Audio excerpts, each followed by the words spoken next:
बिहार की एक खासियत है, जब जब आपको लगता है आप बिहार को समझ गए हैं, तब तब बिहार आपको झटका देता है। हुमा कुरैशी की वेब सीरीज महारानी का ये डायलॉग मेरे दिमाग में घर कर गया है और बिहार चुनाव में भी यही हुआ है।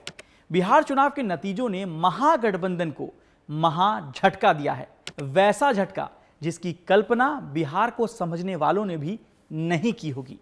ये सिर्फ सीटों की हार का मामला नहीं है, ना ही एग्जिट पोल का सही होना है। ये हार महागठबंधन के लिए गंभीर राजनीतिक संकेत है। साल 2010 में आरजेडी का अब तक का सबसे खराब प्रदर्शन रहा था, तब सिर्फ 22 सीट मिली थी। 15 साल बाद आरजेडी फिर उसी मुहाने पर खड़ी दिख रही है। ऐसे में सवाल है कि महागठबंधन की इतनी बड़ी हार कैसे और क्यों हुई। आइए इस वीडियो में जानते हैं कि महागठबंधन की हार के पीछे की 6 सबसे बड़ी वजह क्या है। बिहार की 243 सीटों में करीब 200 पार करते हुए एनडीए जीत की ओर है। वहीं महागठबंधन यानी आरजेडी, कांग्रेस, लेफ्ट 40 का आंकड़ा भी पार करते नहीं दिख रही है। हालांकि वोट शेयर के हिसाब से आरजेडी को सबसे ज्यादा करीब 23% वोट मिले हैं, वहीं बीजेपी को करीब 20.5% वोट। अब बात करते हैं उस फैक्टर की। पहला फैक्टर है सीट बंटवारे में देरी या कहें तालमेल में कमी। महागठबंधन की हार के पीछे एक बड़ा कारण है गठबंधन में तालमेल ना होना। आरजेडी, कांग्रेस और लेफ्ट पार्टियों का सही समय पर सीट बंटवारा ना करना महागठबंधन को भारी पड़ गया। सीट शेयरिंग को लेकर मतभेद शुरू से आखिर तक बने रहे। नतीजा यह हुआ कि पूरी लड़ाई कमजोर और बिखरी हुई दिखी। हाल तो यह रहा कि महागठबंधन ने नामांकन यानी नॉमिनेशन के आखिरी दिन अपने कई कैंडिडेट के नामों का ऐलान किया। कई सीटों पर तो वोटर को पता ही नहीं था कि पार्टी ने किसे कैंडिडेट बनाया है और कौन नॉमिनेशन कर रहा है। आप एग्जाम्पल के लिए देखिए, दरभंगा की गौरा बौराम सीट पर आरजेडी ने अपने कैंडिडेट को पहले सिंबल दे दिया, फिर उसी सीट पर मुकेश सहनी की वीआईपी को कहा कि आप चुनाव लड़िए। आरजेडी के कैंडिडेट ने सिंबल वापस नहीं किया और चुनाव लड़ने मैदान में उतर गए। वहीं वोटिंग से ठीक एक दिन पहले वीआईपी के उम्मीदवार ने आरजेडी के सिंबल वाले कैंडिडेट को अपना समर्थन दे दिया। यही नहीं, महागठबंधन की पार्टियां कई सीटों पर आपस में ही लड़ती रहीं।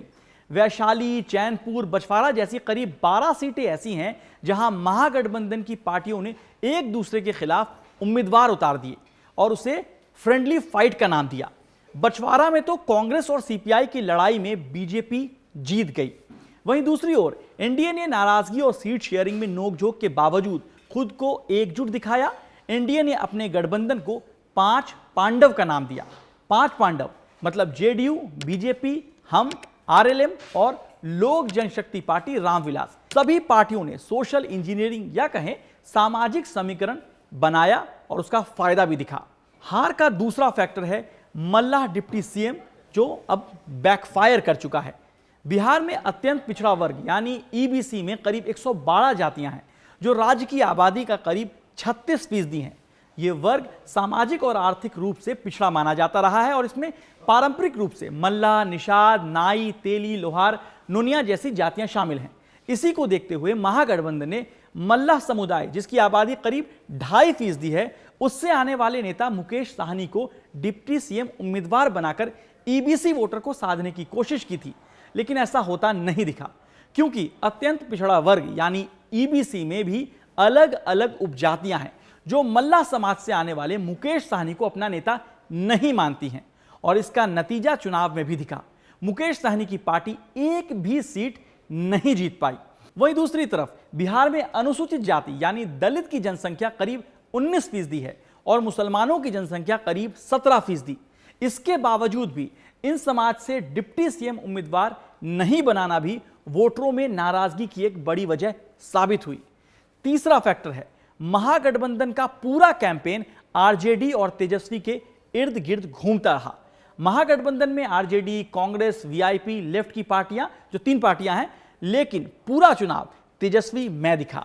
आरजेडी ने अपने घोषणा पत्र का नाम तेजस्वी प्रण रखा था, जिससे कहीं ना कहीं साथी पार्टियों के वर्कर में भी संदेश सही नहीं गया। प्रचार में सहयोगियों को तरजीह ना देना महागठबंधन को भारी पड़ा। कांग्रेस के एक युवा नेता ने द क्विंट से कहा है कि चुनाव में सिर्फ एक का ही दिखना और एकजुट होकर लड़ने में फर्क होता है। चौथा फैक्टर है महागठबंधन की हार का एनडीए के सामने तेजस्वी के वादे फीके पड़ गए। तेजस्वी यादव ने हर घर सरकारी नौकरी का वादा किया। इसका मतलब है कि करीब 2.5 करोड़ से ज्यादा नौकरी। यह ऐलान लोगों के गले नहीं उतरा। तेजस्वी और महागठबंधन ने इस ऐलान का कोई ठोस ब्लूप्रिंट नहीं रखा। वहीं बीजेपी और जेडीयू ने महागठबंधन के दावों को हवा हवाई बताकर चुनाव को जो है वो भुनाने की कोशिश की। वहीं दूसरी ओर चुनाव से ठीक पहले नीतीश कुमार ने महिलाओं के खाते में 10,000 रुपए देने की योजना बनाकर पूरा गेम पलट दिया। इस स्कीम से महिला वोटर का भरोसा नीतीश कुमार की तरफ और ज्यादा बढ़ा। बता दें कि इस चुनाव में करीब 71% महिलाओं ने वोट किया था। हालांकि महागठबंधन ने महिलाओं को माई बहन योजना के तहत 2,500 रुपए देने का वादा किया, लेकिन वो वोटरों के मन को जीत नहीं सका।